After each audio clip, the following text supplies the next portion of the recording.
নয়, নবীর উম্মতরা কখনো মিথ্যা কথা শেখে নাই।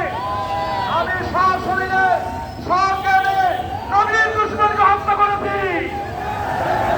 তার মাকে সাংবাদিকরা প্রশ্ন করেছিল, আপনি এর দেশে দাঁড়িয়ে বলবেন আমার ছেলের মাথা খারাপ ছিল, বিশ্বাস ছিল মাথায়, এই জন্য হত্যা করেছে।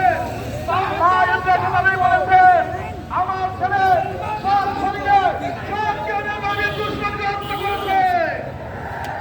নবীর সাথে কি করে এগুলো মুসলিম নেই, আসলে নাই। নবীর দুশমনকে হত্যা না করা পর্যন্ত আমরা ঘরে ফেরবো না, ঠিক কিনা? এই জন্য ভারত সরকারকে বলবো অনতি বিলম্বে নবীর দুশমনকে হত্যা করে ফাঁসি দিতে হবে, ঠিক কিনা? রহমান রে বক্তব্য নিয়ে আসছেন মির্জা নুরুর রহমান রে। আসসালামু আলাইকুম। এদিকে যান।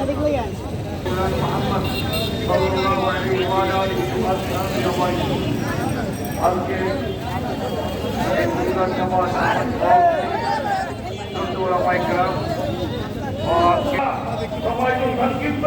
আমরা প্রতিবাদ মিছিল করব।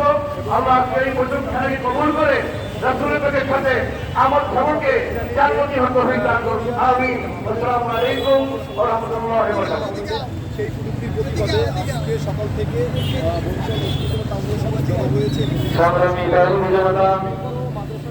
আমরা আমাদের সমাবেশের প্রায় শেষ পর্যায়ে চলে আসছি।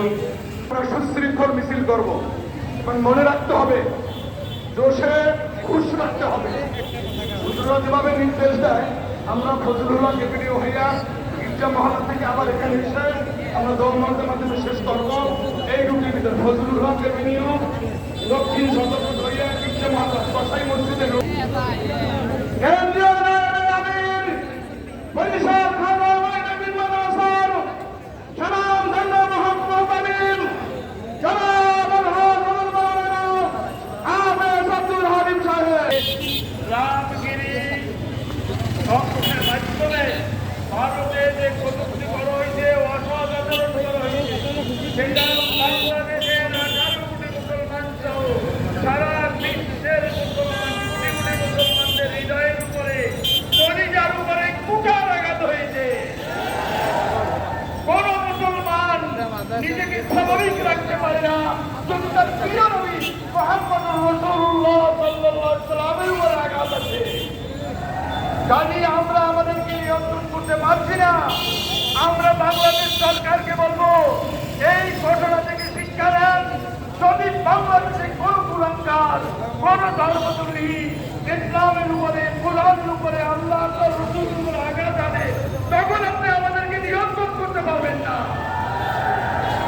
আপনার মুখের উপর যদি কেউ উৎসাহ করে সেই সময় কি আইনের কথা আপনি শুনবেন? আপনি তাই প্রতিরোধ করবেন।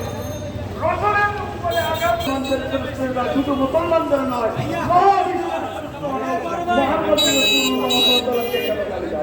তোমাদের উদ্দেশ্য কি?